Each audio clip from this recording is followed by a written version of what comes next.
Valentine's Day is approaching, and so inevitably, my next interview, the one you're about to watch, is with Valentina.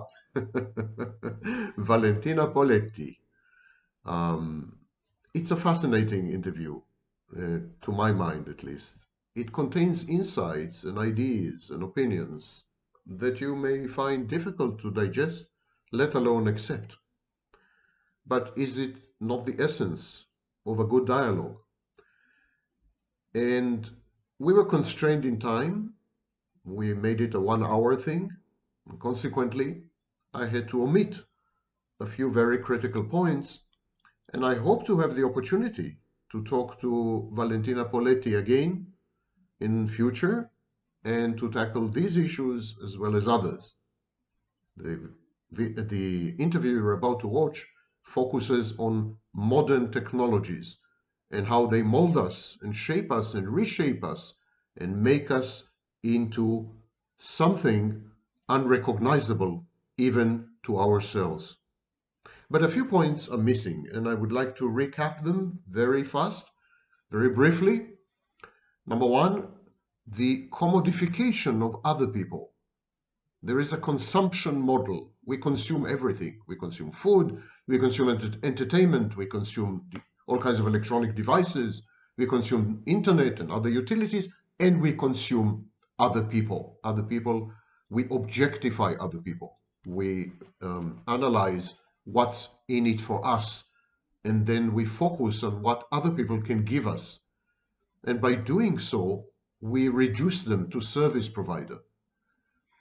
One major example of this is dating apps. Dating apps are actually a crowdsourcing of potential partners and the outsourcing of mate selection. I call it algorithmic mate selection. Now, there's a lot to say about this. The crowdsourcing of potential partners simply means that rather than go one by one in depth when we come across other people, we swipe left and we actually interact with them as if they were items in an inventory, but items in a faceless crowd, in a mob, and hence crowdsourcing. The application sources this crowd for you. Similarly, the mate selection process, which is an extremely intricate dance, has been outsourced to the application. The app selects the mates for you. Ultimately, you are faced with the decisions and the choices and the selections made by a computer app, not by you. There is an illusion of choice at the very end of the process, but the space of potentialities and the space of possibilities is limited by the algorithm of the app. So this is the first thing. The second thing I neglected to mention in the interview, owing to time constraints, is that artificial intelligence provides us with single, synthesized answers. When you Google, when you use a search engine, you get multiple options. And you have to wade through these options. You have to study, you have to browse, you have to go deep, you have to conduct additional research, refine your search, and so on. It's an active, interactive, proactive process. Whereas when you interact with artificial intelligence, you get the end product. You have no further contribution to the process. You can refine your query, of course, but you would still be within the confines of the large language model and the algorithm of the artificial intelligence chatbot that you're using. And because artificial intelligence monopolizes the answers, synthesizes them, and homogenizes them, this disincentivizes research and critical thinking. It encourages intellectual laziness. Okay, the next thing is that in the past, let's say 30 years, maybe 20 years, there's been an emerging preference for information over knowledge. Information is the raw, unprocessed, non-structured data. Knowledge is a synoptic view of these data, connecting them to other data in ways which yield meaning and structure and order and allow us to make falsifiable predictions. In other words, knowledge is a set of theories about ourselves, about other people, about relationships, about the world, physical and otherwise, and so on. This is knowledge. Whereas information is just data. It yields no meaning. If you were to try to extract meaning from information, you would need to convert it into knowledge in your own mind. Hence the phenomenon of conspiracy theories. Yeah? So only very few people are qualified and skilled and taught how to generate knowledge.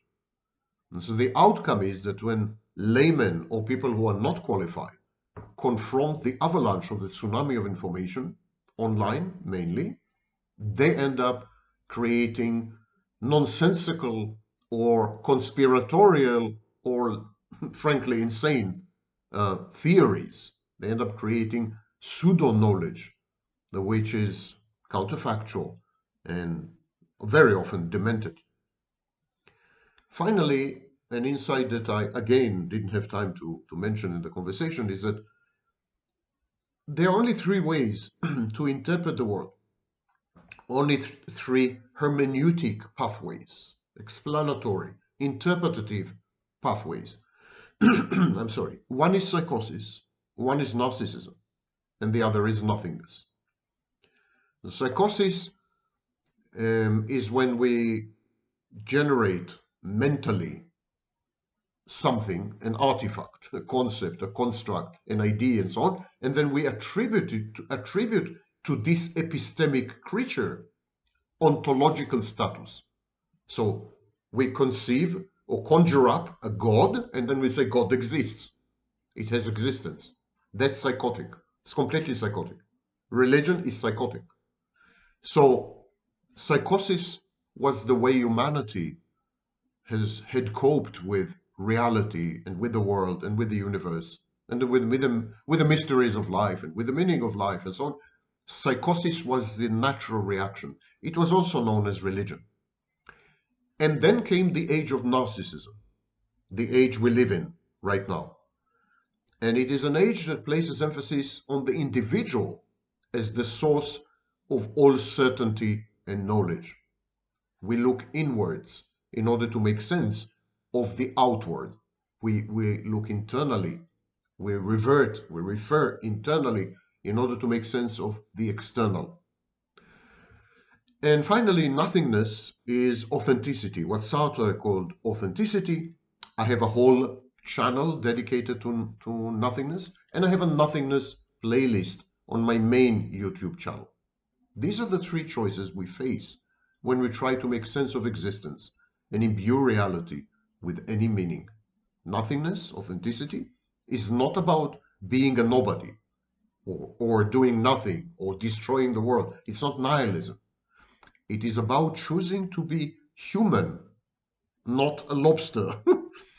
It is about putting firm boundaries between you and the world and emerging and becoming within these boundaries, which provide you with a modicum of safety.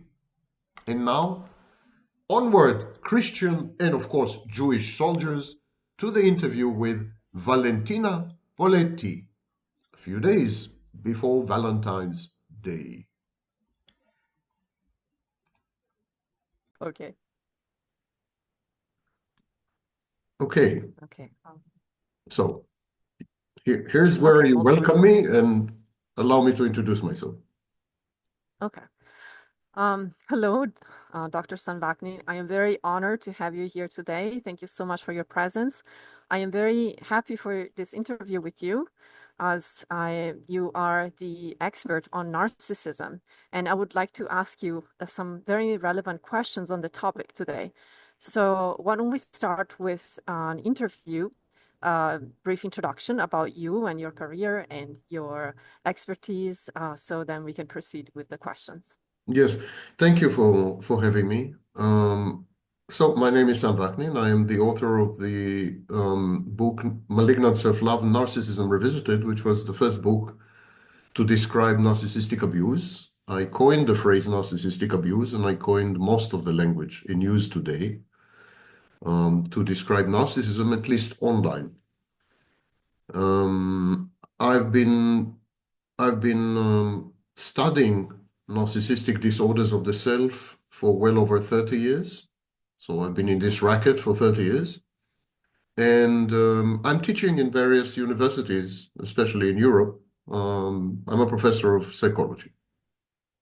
So now let's move from this, the not important part, to the important part. Yeah. No, it is very important because your content has been one of my first inspiration to start to understand this topic. So I am very grateful for all of your work, and especially the very important insights that you keep giving and sharing to the world about this very difficult, challenging topic that is often misinterpreted and misspoken about. So I'm very grateful that you keep sharing clarity and insight on this very relevant topic. Thank So you. what I would like to talk about today is I would really like to get some of your expertise on cultural narcissism. I feel that this is a topic that is extremely relevant, especially today with things going on in the world and things just exponentially growing and international relations becoming a very important part of our daily lives. I believe it is a very relevant topic, and yet I feel that very few people are truly going deeply to discuss and research on it. So that's why I would really love your input on it. And we can take this in any direction that you feel is relevant. But how about we start with the effect of technology on narcissism? I know this is an area that you're interested in. And so I would really like to discuss this and talk about this with you. And would you like to start giving your input and opinion and expertise on how, for example, internet, social media, and the incredible exponential growth of these tools in the past decade and the way that they have been impacting society, especially our relationships? I'm not sure if the effect of it was even predicted, if it was something that was wanted, but it definitely had a huge determining effect on the culture. So would you like to take it from here, and then we see in what direction we can further explore? Yes, thank you. I think we are confusing the horse with the cart. Um, it's narcissism that impacted technology, not the other way. The rise of narcissism in society preceded the creation of the modern technologies that we use today for communication, for social interaction, and so on. So, starting in the 1970s and 1980s, there have been several scholars, for example, Twenge and Campbell and others, who have documented an alarming rise in what could only be described as pathological narcissism, or at the very least, narcissistic traits and narcissistic behaviors, especially among the young. Technology was responsive to this. It's a response to this. Technology is always a laggard. Technology always observe the people who design technology, observe social trends, and then they structure technology in order to respond to these social trends and, of course, inevitably to amplify them, to enhance them. So social media and similar technologies were designed as a reaction to the need that people have felt to be seen and to feel unique. As the population exploded throughout the globe, today we are 8.3 billion people, as we have transitioned from villages to cities, where social interaction is cursory and perfunctory and limited and superficial, people felt the need to be seen in the fullest sense, not to be observed. To be observed is something else, but to be seen. In a village, you're seen. Everyone knows you. Everyone knows your family, the history of your family. Your business is everyone's business. There are negative, of course, aspects of this, but at least you feel that you are grounded, that you are immersed. It's an immersive environment. The village is an immersive environment. At least you feel that people care about you, even if the reason for caring is wrong, malevolent, but at least you are the center of attention. It could be malign attention, it could be benevolent attention or benign attention, but you're always the center of attention, and everyone is. So a village in many ways can be described as a network, the metaphor of the network.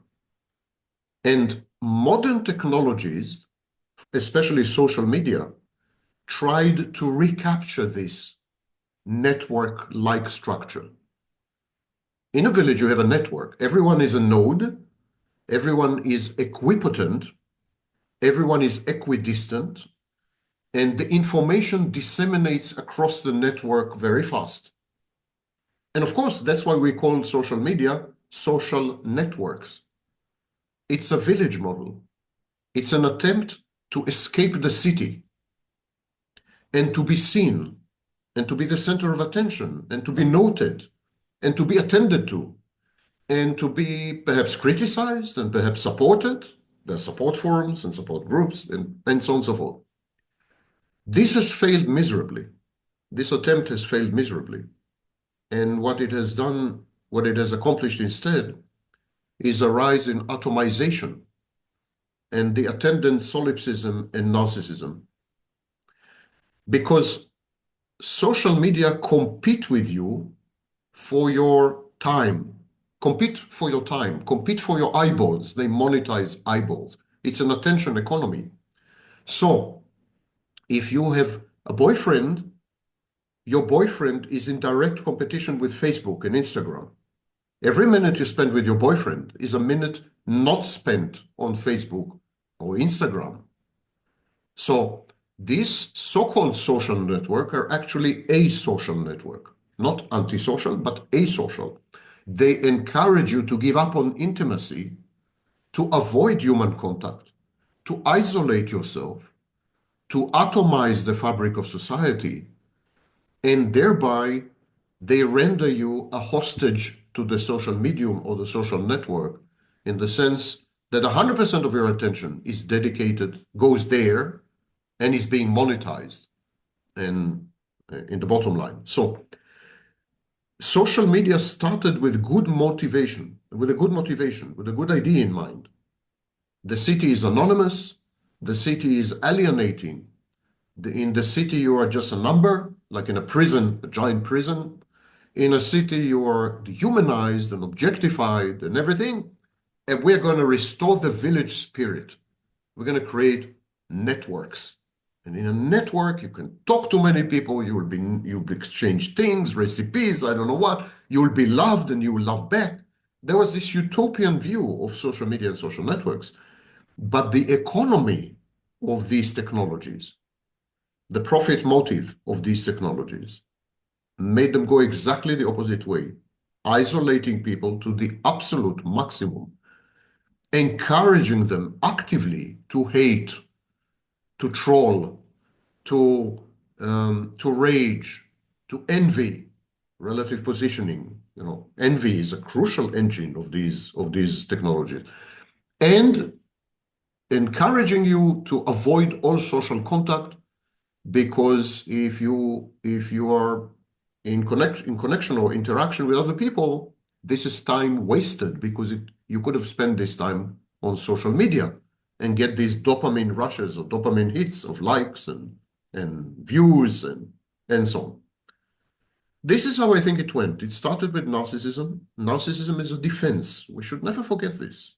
We chastise narcissism and criticize it and attack, but narcissism is merely a defense.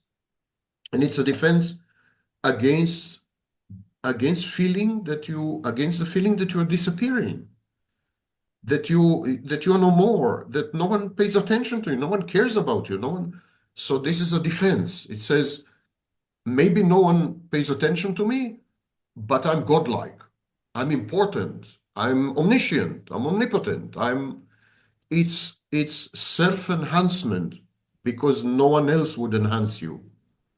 It is self-supply, self-attention, because no one else pays attention to you. That's how it started. And all the attempts to take care of it somehow via technology only serve to make the situation much worse. Wow, that is a really brilliant exposition on the effects of technology, which I believe a lot of them we have not even thought about these consequences. And I, the connection between trying to create a village life in a city, I had not thought about it. That's really unique. So thank you for that input. And I remember also watching a video of yours where you talked about how cities are the first form of virtual world, and I thought that was also a really brilliant way of looking at this.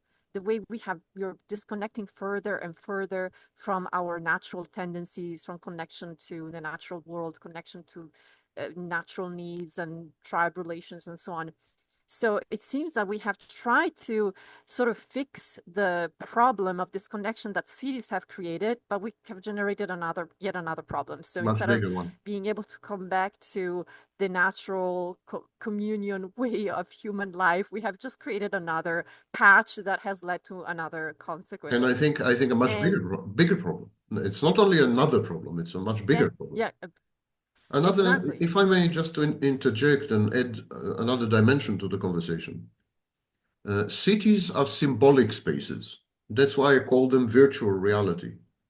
Yeah. They're symbolic spaces. Everything is about symbols, the manipulation of symbols, the accumulation of symbols, the exchange of symbols, the replacement of real life objects with symbols. We even replace money with symbols. No one has money. People have credit cards or they have digits in the computer at the bank. They think it's money. It's not money, of course. And similarly, people are beginning to interact remotely. They have long distance relationships. They have friends on Facebook and so on and so forth. So when we created cities, we disengage from reality, not only from nature, not only from our nature, but we disengage from reality.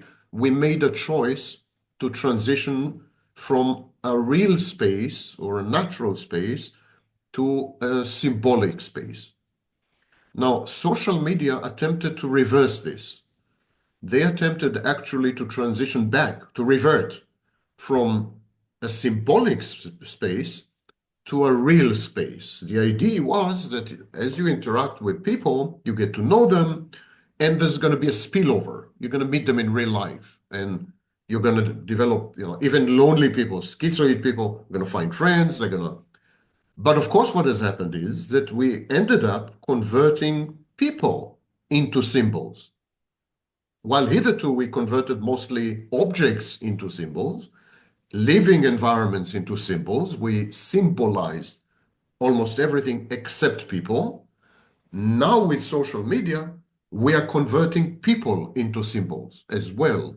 And the next stage, of course, is the metaverse, where we would be interacting not even with people, but with the symbols that represent people in the game, with the avatars. That is completely narcissistic. This is exactly what happens in the narcissist mind. The narcissist mind is a giant metaverse where every external person in the narcissist life, what we call external object in psychology, every human being in the narcissist life is converted automatically, instantaneously, into an internal object in the mind of the narcissist. And that internal object is an avatar. It's a representation of that person in the narcissist's mind, and therefore very reminiscent of a metaverse. Thank you so much for this clarification. That was actually exactly where I wanted to go next, because I often the do that. My apologies. no, that's okay. That's perfect. So it means we're on the same page. So the virtual reality space, I was going to mention that from my observations and experiences, it seems that we're transitioning into a narcissistic type of world because virtual reality is essentially a non-reality which is based on projection. And as you said, that is very similar to the mind, the narcissistic mind. And now we also have the phenomenon of artificial intelligence, which is adding another layer to all of this complexity and all of these mechanisms. So now so many of the functions that were considered human before, functions that were even daily functions that we performed on a daily basis in a traditional, let's say, society, are now being slowly, actually fast, not so slowly, replaced by robots and artificial intelligence mechanisms. So I can see from my own experience how, for example, using Google Maps on a daily basis has sort of led me to forget a little bit of my orientation capabilities and reading, abilities to read maps. So imagine what will happen as we replace relationships with not only virtual but AI generated relationships. So I would like to have you take the floor on this, because I believe you have a lot of expertise and opinions on this subject as well. Just a small correction before we proceed. These symbolic spaces are based on introjection, not on projection, on the conversion of everything outside into an internal object, including people. So even people are converted into internal object. When we convert an external object, even if it is a real object, even if it is a belief, even if it is an idea, even if it is an ideology, when we convert these into internal elements, internal components, then we call this process introjection. Regarding your question, again, I think what has happened is that there was a social trend, and technology is reactive to it. The social trend is what we call in psychology contumaciousness. Contumaciousness means the rejection of authority, the hatred of authority. So there's a hatred of authority. There's a hatred of political authority. There's a hatred of intellectual authority. There's a hatred of learning and expertise and knowledge. There's a hatred because it's a narcissistic defense. If you know more than I do, then you are superior to me. And you can't be superior to me because I'm God. It's a narcissistic reaction. So contumaciousness is an element in psychopathic narcissism. It is an element in what we call reactance, which is a fancy way of saying defiance. Okay. So it started with contumaciousness. We saw it in the 60s. Started in the 60s. 1968, the revolutions all over Europe, France, this, that. The 1960s in the United States, the hippies, the schmippies, all these movements, free love, and you name it. There was a rejection of authority. It started with a rejection of political authority, it always does, but it ended up with a rejection of the intellect, intelligence, knowledge, learning, books, hatred, not only rejection, absolute emotional investment in hatred, which is the inevitable outcome of envy. And now that we have rejected authority, what could replace it? The mob, the crowd. So we have Wikipedia. We have Wikipedia long before artificial intelligence. What is Wikipedia? Wikipedia is a rejection of experts and authorities. It is the crowd or the mob creating its own encyclopedia. I mean, the hell with you, the Britannica. The hell with the Encyclopedia Britannica. We are much better, So crowdsourcing is an example of ochlocracy, mob rule. It's an example of a rebellion against established intellectual authority. Artificial intelligence is nothing but crowdsourcing. It's just another name for crowdsourcing. What artificial intelligence models do, they scan billions of pages, and they give you the answer. That is a great description of crowdsourcing. And that's exactly what Wikipedia does.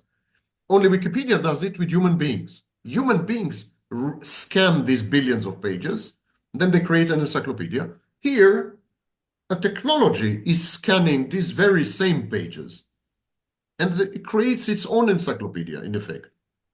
Artificial intelligence is Wikipedia extended by other means. That's all. It's a rebellion against intellectual authority. That's why artificial intelligence lies a lot. Artificial intelligence models hallucinate. They give you wrong answers very often. It's false and it's a lie and it's a scam and a swindle. When the artificial intelligence companies tell you the accuracy is 99%, they are bullshitting you. I would be surprised if it's 30%. I tested various artificial intelligence models. I asked them 20 factual questions about my life. Factual, fact-based, like where was I born? I tested them. They failed 8 out of 10 times. 8 out of 10 times, they got the answers wrong. I was born in Macedonia. I wasn't. I was born in Israel. I happen to be right now in Macedonia, but I was born in Israel. One example, yes. My sister wrote the book Malignant Self-Love, Narcissism Revisited. I'm kidding you not. So this is artificial intelligence, where the illiteracy and the ignorance and the stupidity of the masses is accumulated, structured, shaped, and spewed out, garbage in, garbage out. It's precisely the model of artificial intelligence. And for a very, very long time, it was the model, the working model of the Wikipedia. Until Wikipedia has been taken over by expert editors. And now it's much closer to a traditional encyclopedia. You can't just do whatever you want.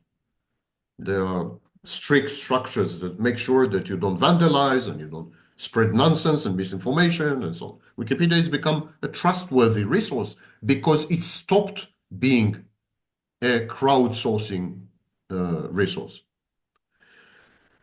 Artificial intelligence also involves another trend, the trend of outsourcing. So not only crowdsourcing, but outsourcing. Outsourcing is when we say we would like internal psychological processes to be regulated from the outside rather than from the inside.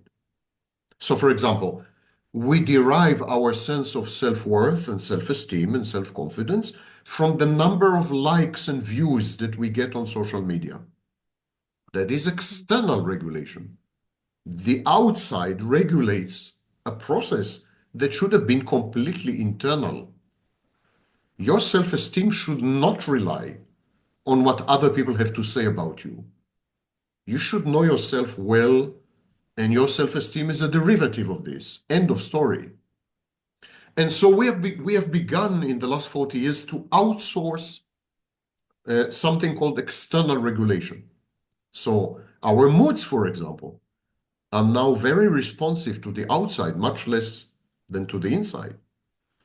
Our cognitions are shaped by the outside. We don't do research anymore. We don't, we embed ourselves in like-minded thought silos with confirmation bias, and we keep repeating the same mantra over and over and over again ad nauseum.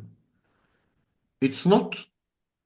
So this is the second trend, outsourcing of internal functions. We became essentially hollowed out, emptied. We became externally regulated zombies. And this is the second trend. And when you outsource, you of course transition from an internal locus of control to an external locus of control. In other words, you begin to believe that your life is determined from the outside, not from the inside. Because indeed, you have outsourced your mind. You gave authority of your mind to external factors. And of course, this immediately gives rise to conspiracy theories and paranoid ideation. You can see that it's a chain. These links are inexorable. They lead to each other naturally and with great inner reason. And so we are going there. We are going to the end of a human being as we used to know it.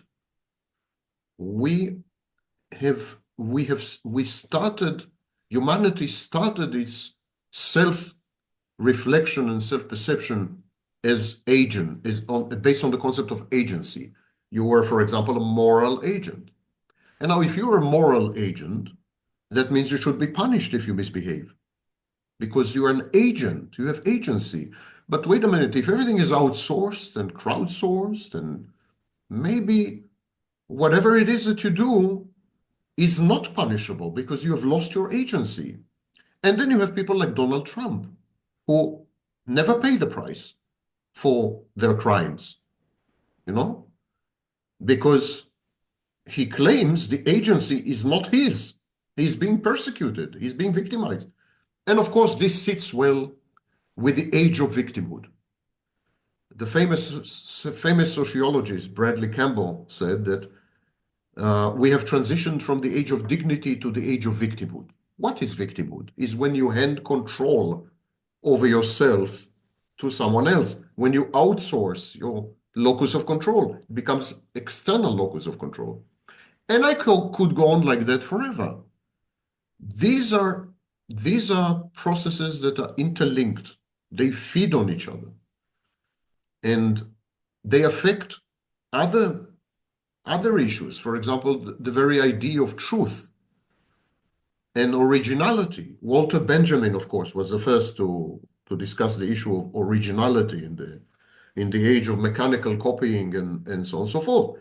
But I think he didn't go far enough, Walter Benjamin, because had he gone one step further, he would have realized that the concept of originality is inextricably linked to the concept of truth.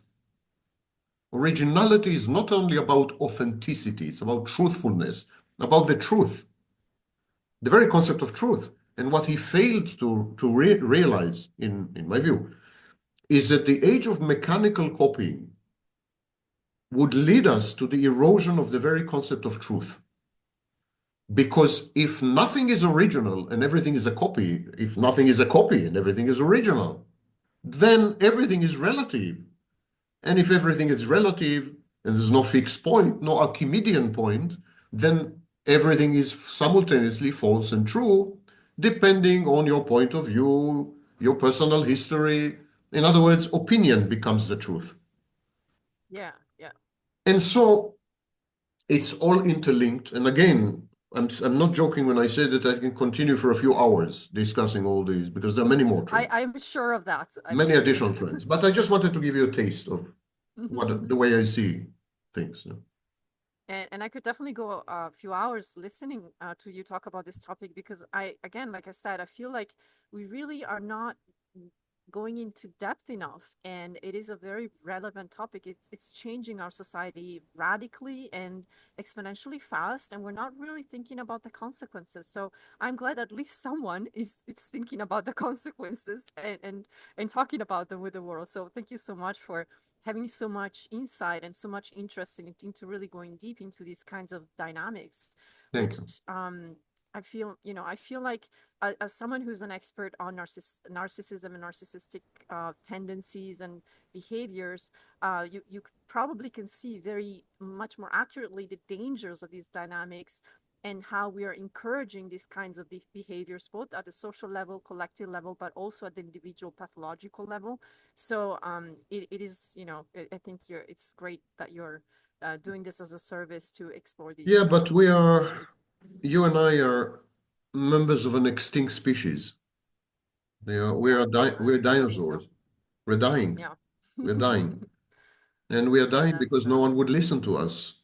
And we are also dying because people are incapable of listening to us because they're dumb, they're uneducated, or they choose to not listen. There is a defense against learning, there's a resistance to learning, and so there's anti-intellectualism, hatred of learning and knowledge, and so a rejection of intellectual authority, or at the very least, scholarly authority, and so on. So we are fast disappearing. People like us are fast dying. And I feel a sense of futility. Having spent my entire life basically learning and studying and reading and teaching, and I feel a sense of futility because the world, at least for the next 100 or 200 years, because we're entering a period of a few hundred years, at least for the next few hundred years, maybe 200. Things are much faster nowadays than they used to be in the Middle Ages. So maybe it'll be shorter, maybe 200 years, but definitely many decades. We're entering a period where people like us are gradually going to become the enemies. At this stage, we're ignored. At this stage, people like us are being ignored. Some of us are getting fired. Some of us are getting criticized. Some of us are getting threatened mildly, or not so mildly. But there will come a time that people like us will be executed physically. It's a question of time, not a question of if. That's where we're heading. And so Absolutely, yeah. I feel very despondent, I despair. I have great despair. And it reminds me of how intellectuals reacted to the rise of fascism and Nazism in the 20s and 30s of the last century in Europe, and how they just gave up. They stopped talking, not because they were afraid, but they simply saw no meaning in opposing this tsunami that no one can oppose, you know? And some of them committed suicide, simply committed suicide. So I don't feel it is my world anymore. I grew up among books. I adored and admired learned people. These were my role models and heroes. And while in the 50s, the number one superstar was Albert Einstein, today it probably would be some obscure footballer or influencer or Kardashian type. The world is debased. The world is corrupted in the worst sense of it's rotten in the worst sense of the word. And I see no hope in the near term. Obviously, because stupid people are taking over, narcissistic people are taking over. Obviously, the world will implode. And within 200 years, there will be massive devastation. I'm not ruling out a nuclear war. Absolutely not. There will be massive devastation. And then people like you and me, we will have to rebuild the world. We'll have to rebuild it. And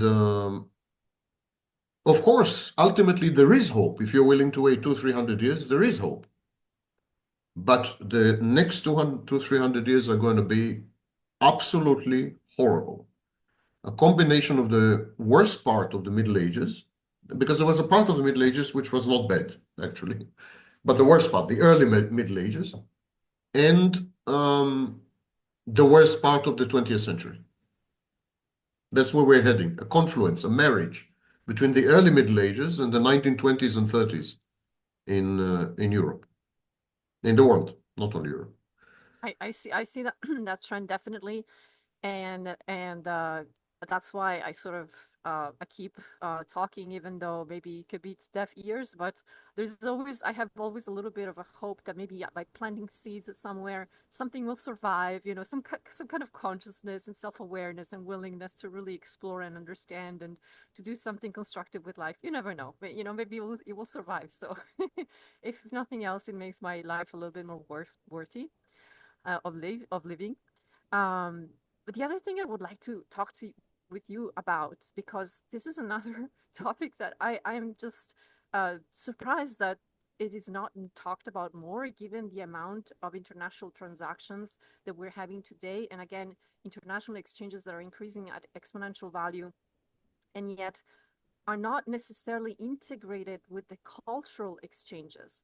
By living in both Asia and the West, and by living in different countries and continents and cultures, I noticed that there are extremely radical differences, both in the cultural norms, let's say, but also under the lens of narcissistic behavior, in the way that, for example, narcissistic tendencies and trends and behaviors are encouraged or discouraged in different cultures.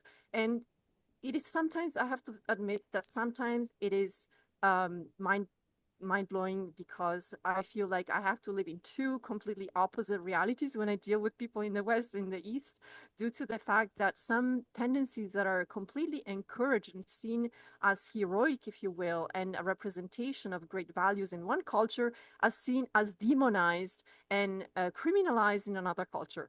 Somehow I have to figure out a way to integrate all of that. So please take the floor. Again, I'm sure you have a lot of expertise on the topic, and I would love to hear your opinion and research on it? First of all, it's important to make a distinction between the hidden text and the occult text, and to revisit works by Althusser and others who've dealt with some of these issues. Althusser, of course, ended up crazy in a mental asylum, like Nietzsche before him and many others. I think when you see the world as it is, this is a serious risk. Yeah. So there is a overt text and hidden text. The overt text is the globalized West. Western values, such as, for example, capitalism, growth, economic growth, democracy. Ironically, you have elections everywhere. You have elections in China also. You have elections in Russia. This is a Western import. So, but this is, of course, the overt text, the text that is not deconstructed, the text that is misleading, superficial, and teaches us nothing about the nature of reality. It's a text that is self-referential. It's a text that refers to itself, but never to reality. It has no, connotations, denotations. I'm not going to it right now. So the overt text is Western values, and I would say even much more so Western lifestyle and Western ideologies. But the overt text is, of course, irrelevant. What is relevant is the occult or the hidden text. And the hidden text in each and every cultural sphere, is, of course, dramatically different, but I think can be divided in two major groups. And there is a lot of work that's been done on this by the likes of Caponi and Roland and Theodore Millon, the late Theodore Millon and others. And they suggested that you could divide the world basically into collectivist societies and individualistic societies, where the emphasis is on the individual and where the emphasis is on the collective. Now, the Renaissance when I say Renaissance, I'm talking actually starting in the 12th century, not necessarily, not so much. But the Renaissance was the cult of the individual. And because it was the cult of the individual, it came out with various manifestations of individualism that we are suffering to this very day. I regard the Renaissance as one of the most deleterious, detrimental, and destructive intellectual movements in human history. It gave rise, for example, to the personality cult, Niccolo Machiavelli and the Prince. It gave rise to totalitarianism. It gave rise to malignant individualism. The Renaissance gave rise directly to fascism and Nazism. There's a direct lineage there. And I will not go into it right now, but we could dedicate another maybe talk to it. But so it is the Renaissance that introduced the idea of individualism. The very concept of authorship, the auteur and the author, these are Renaissance inventions. Prior to that, art was basically a collective endeavor, a collective effort. You don't know the names of the artists in ancient Egypt, not one of them. So this is individualism is a Renaissance thing. And then you have societies which, luckily for them, were not affected by the Renaissance because they were too far away, like Japan and China and so on and so forth, and they're collectivist society. Narcissism exists in both individualistic societies and collective societies because it is part of human nature. However, it manifests, it expresses differently. Whereas in an individualistic society, the individual would take credit, would boast, would brag, would make claims about accomplishments which are counterfactual, would lie, everything would revert to the locus would be the individual. So an individual athlete may say, I trained a lot, I worked very hard, and I accomplished this. An individualistic Nobel Prize winner would say, I spent all my life studying this chemical reaction and then I succeeded. Suddenly, with inspiration, I succeeded to do this and to do that and so on. In collectivist societies, you would have the same narcissist. But a collectivist athlete would say, I want to thank my coach and the support of my team members, without which I would have never accomplished this. And a collectivist Nobel Prize winner would say, in our laboratory, which is one of the best in Japan, we succeeded to break this enigma which other laboratories all over the world failed to do. These are both narcissistic, grandiose expressions, but they relate to the collective. A worker in a corporation in Japan, a salaryman, as they call it, in Japan, would be proud to belong to that company. He would derive his sense of grandiosity from the fact that he belongs to that company, that he's part of this collective. Whereas as chief executive officer of a similar competing company in the United States would make it all about him. He was the visionary. He came up with new ideas. He implemented new procedures. He. Even very often nonsense. He didn't do anything. So narcissism is all over the world. There is not a nook or cranny or angle that is free of narcissism. No such thing. Arab societies, Asian societies, African societies, Western society, they all have narcissists. But there are legitimate and non-legitimate ways of expressing narcissism. And so each society structures speech, structures what informs the individual, what is legitimate speech and what is not legitimate speech, and sometimes even penalizes non-legitimate speech, as we have seen, for example, during the COVID pandemic. So you pay a very high price if you use non-legitimate speech. If you belong to a white supremacist militia in the United States and you're proud of it, you're very likely to end up in prison. So even if you're a collectivist by nature and your grandiosity is the outcome of belonging to the group, you may end up in prison for this. If you're a neo-Nazi, for example, in Germany. And similarly, if you're too individualistic in Japan, you are likely to attract very negative attention, which could end very badly for you. And there were a few actors in Japan who were put in prison because they were too individualistic in many ways. And so they were accused of sexual assault and other things and so on. So there are permissible speech acts in every society, and that's the only difference. Nothing substantial, nothing fundamental, and nothing clinical is different. It's the same narcissism. Just the way you talk about it depends, is responsive to your culture.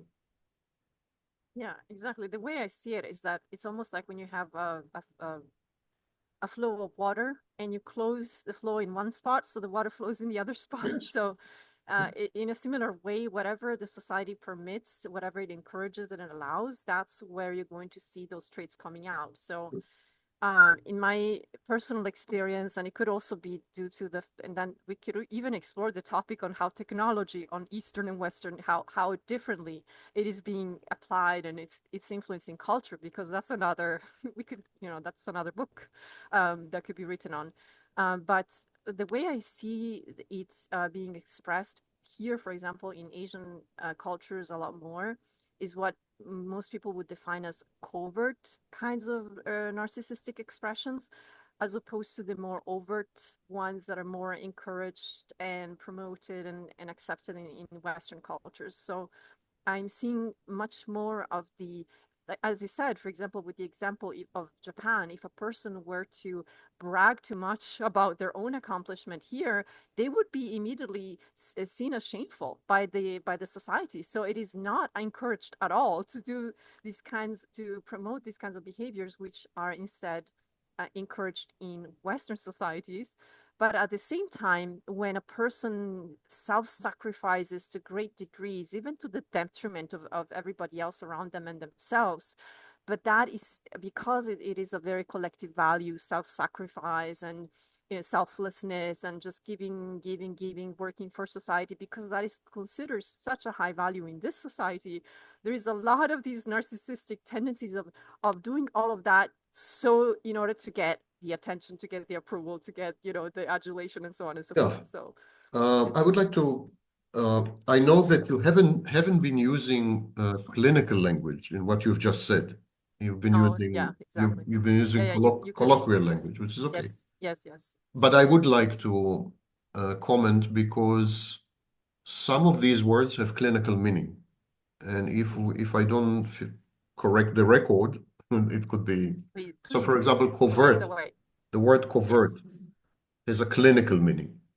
It means a narcissist who is unable to obtain narcissistic supply, unable to garner attention, and therefore becomes bitter, seething with envy, and passive aggressive.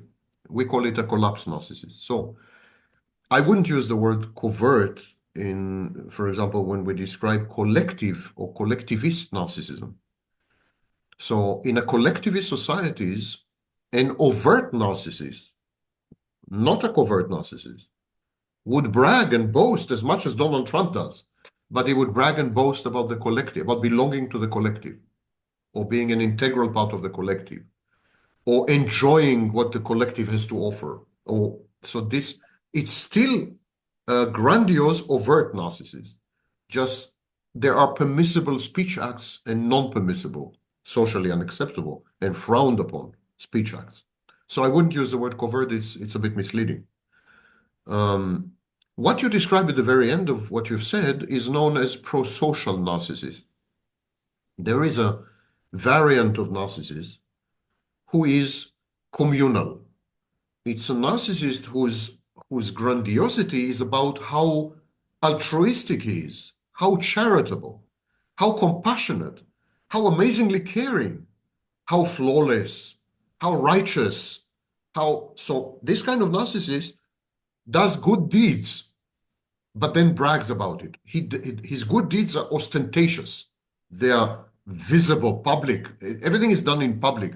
There's no private sphere. And so we call this kind of narcissist prosocial narcissist. For example, probably Mother Teresa is an example. And Yep. maybe Greta Thunberg is an example. So these are people who are essentially highly narcissistic, and they externalize, they create a facade of look how pro-social I am, not antisocial, exactly the opposite.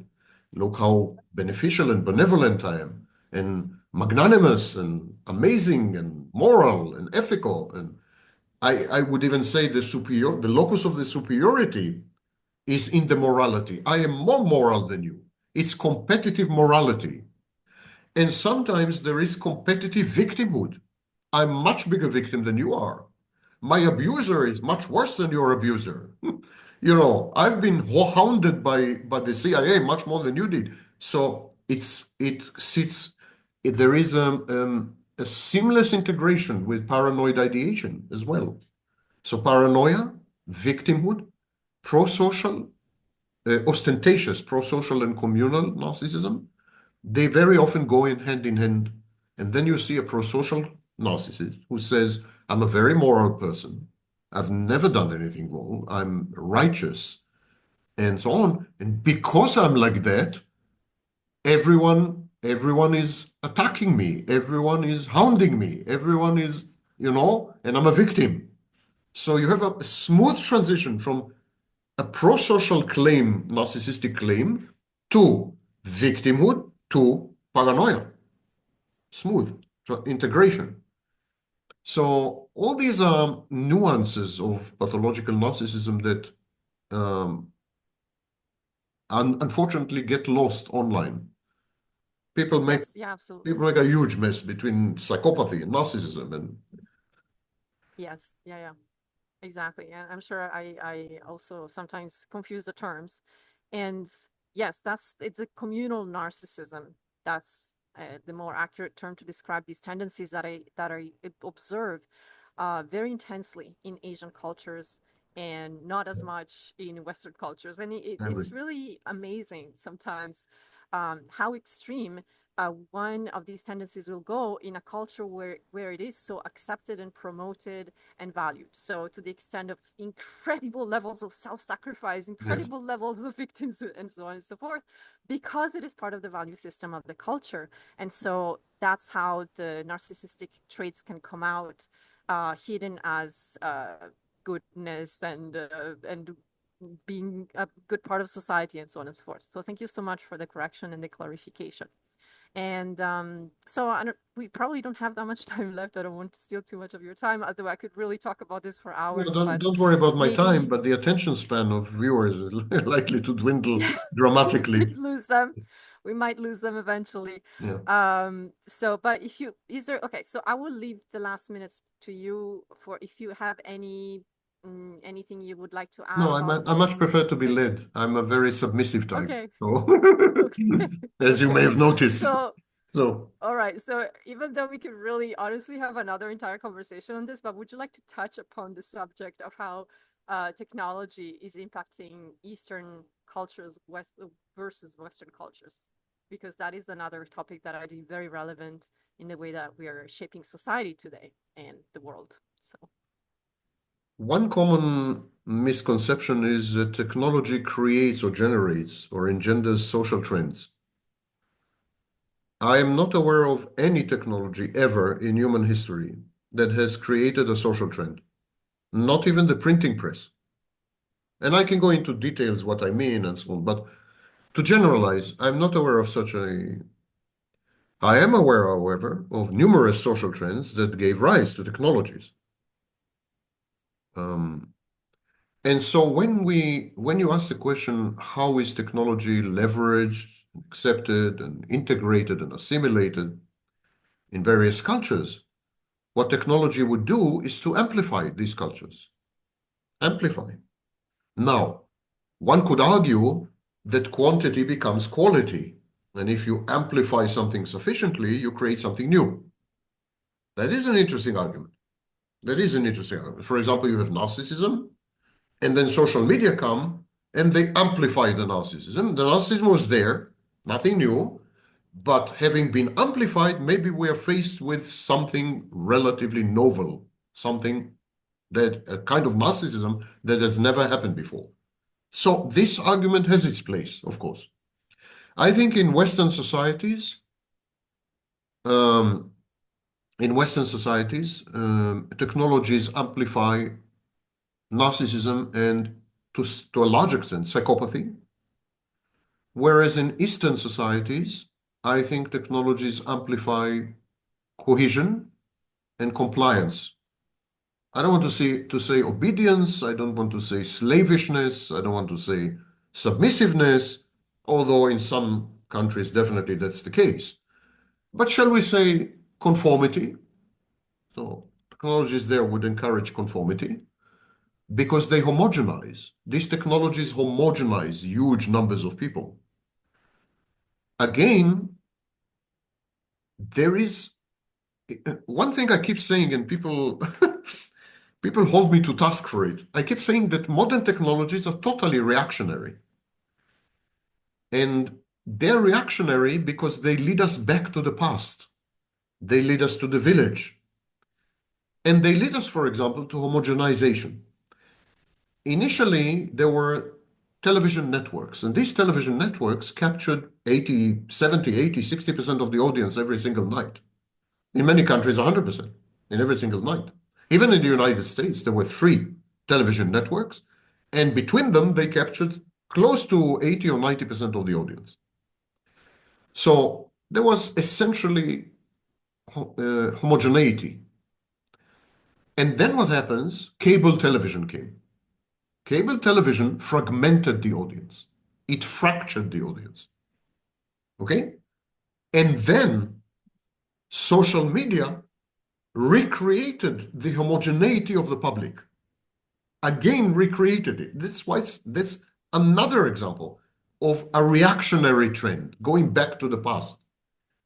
So today, you have identical experiences. It's true that you are exposed to different posts and different images and different reels and different views, but you are within the same platform. It's the same platform. It's like watching NBC or ABC. It's true that on NBC you could see a basketball game, you could see a soap opera, you could see the news, and it's true. Internally, the content shapeshifts and so on, but you are in hoc and you are inside a single platform. And the algorithm of a platform homogenizes. It's an algorithm that homogenizes, regrettably, leveraging what we call negative affects like envy, anger, fear. And this creates even more homogeneity. So when you take social media and other technologies, by the way, you mentioned artificial intelligence, multiplayer games, which is a fascinating topic.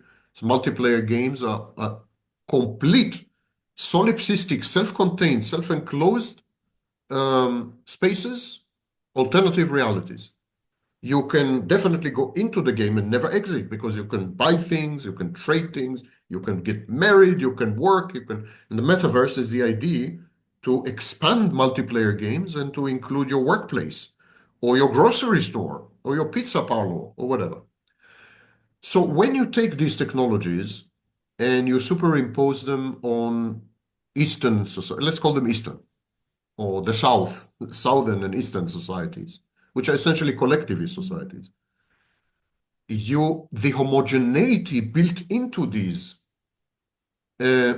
encourages conformity, encourages obedience, encourages, so in the East, when you take the very same technologies and you superimpose them on the West, what you get is homogeneous individualism. Everyone thinks they're special, everyone thinks they're unique, but they're special and unique in the same way, in predetermined ways. The algorithm limits you 100%. It's a single thoroughfare. It reminds me of Chaucer and the pilgrims, There are many types of pilgrims. There's this and there's that, and they disagree and they hate each other and they fight and so on, but they're all walking the same road, the same, and this is a Chaucerian scene. Western individualism is the ultimate form of conformity. This is what Western people fail completely to understand.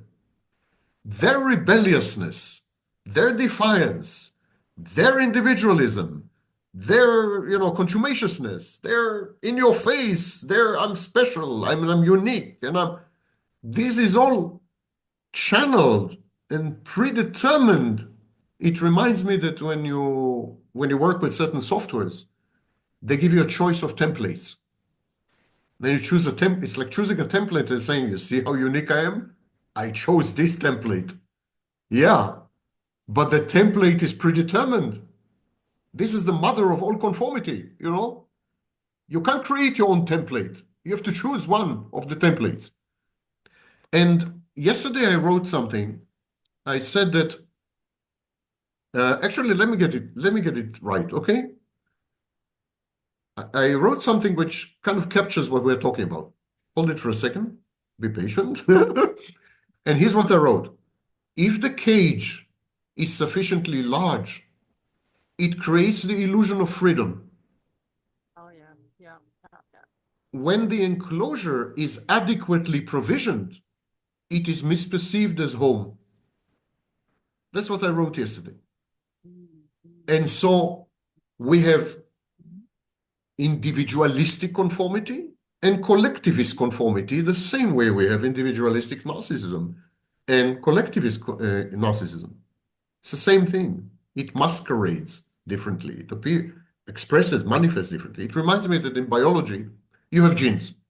You have a gene.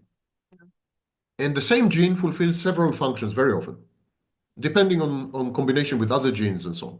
But the environment sometimes determines whether a specific gene is expressed or not. This is known as epigenetic expression. So the environment is, and it's the same here. You have conformity, and the environment tells you how to express your conformity, and you think you're being an individual, So in Japan, the environment tells you if you want to express your conformity, you have to do it through the collective. And by belonging to the collective, you would feel special and unique and so on. And in the United States, they tell you if you want to express your conformity, you have to do it through by being an individual and claiming individuality. But you can claim individuality only in these prescribed ways, which is a total oxymoron, total contradiction in terms, you know? And of course, I'm not the first one to say this. Sartre, of course, discussed the issue of authenticity and how authenticity is extremely close to impossible especially in Western society. He gave the example of the waiter in a cafe. The waiter comes in, changes his clothes, and becomes a waiter, and so on and so forth. So I'm not the first to suggest this, but it is relevant to your question. It's the same phenomenon, masquerading differently, but it's the same. Don't think that there is any fundamental difference between Japan and Texas. None. It's just that in Japan, the same phenomena are expressed one way, and in Texas, definitely a very different way. But it's the same phenomenon. Brilliant, brilliant answer. And this really helps to sort of wrap everything around. And aren't the things that we're least aware of the ones that control us the most? So it is almost an oxymoron that because we believe we're so free, that is what actually ends up making us so enslaved. So yeah, nothing hides better than in plain sight. Well, thank you so much for this very insightful and very interesting and fun conversation. And again, I could really talk more about these kinds of topics. So if you want to come back anytime, I No, would be it's happy up to to do you. maybe I told you I another. like to be led. It's up to you. Okay. I'd be happy to talk to you I again if that's what you're saying. Yeah, I mean, I have a lot of these kinds of questions that we could go into, so With pleasure. we can definitely. So thank you so much for your time. Thank Would you you for having me. like to share also, obviously I will put your information under the video that I published. Would you like to share anything about how people can reach you, what kind of books about you that you Just wrote? Google Sam Vaknin. I have a YouTube channel, and I have a zillion websites. I've been one of the first on the internet, so I'm all over the place. Yeah, Yeah. So yeah, just type definitely. Sam Vaknin, and you get everything you need. Okay? Okay. Any final words, anything you would like to say to the people who are willing enough to listen all the way to the end of this conversation? Disengage. Mm. The reality right now is manifestly and totally toxic. I cannot see a single redeeming feature in reality nowadays. For your own sanity and for your own survival, perhaps atomization is not such a bad thing. And avoiding contact with people. There is a debate whether we are truly zone politikon, we're truly social animals. I have my doubts. I think we are not social animals. I think the concept of the idea of society is very new and a bit counterfactual. It's very new, definitely. The first time anyone discussed society was in the late 18th century. Exactly like childhood is a very new concept. It's 150 years old. So the idea of society is very new. And every new idea creates an ideology, and every ideology interpolates you, like Althusser said. Every new ideology forces you to behave in highly specific ways and to think in highly specific ways. Don't. It seems that this attempt to create an organizing principle and a hermeneutic principle, explanatory principle, in the form of society, this idea of society, has failed. Has failed. Early Enlightenment figures, including, of course, Jean-Jacques Rousseau and others, they hinted that it might fail. Even the great believers in society, like Adam Smith and Hobbes, even they, had their doubts. I think we've reached a breaking point where the concept of society, the idea, the organizing principle, has failed completely. We need now to protect ourselves from others. Others represent a threat. All others. Your nearest and dearest and closest are no exception. And the only way to protect yourself is to create an inner world that is rich enough and supportive enough so that you can somehow survive in the only virtual reality which is healthy, and that is your mind.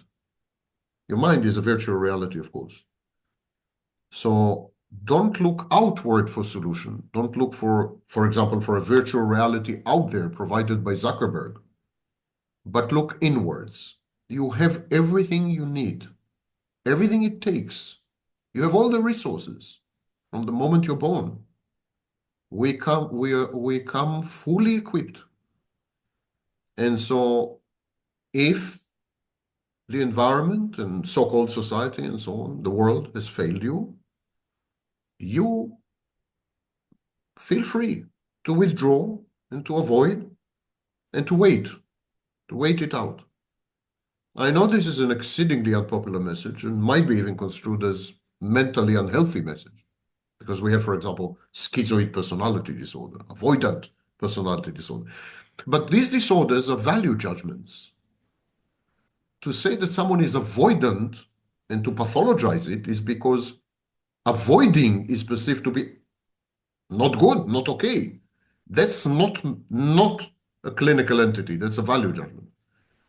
So feel free to be schizoid and avoidant, because the alternative is increasingly more dangerous and threatening. That's my message. And that's what I do in my personal life. Well, thank you for this very, very valuable final words.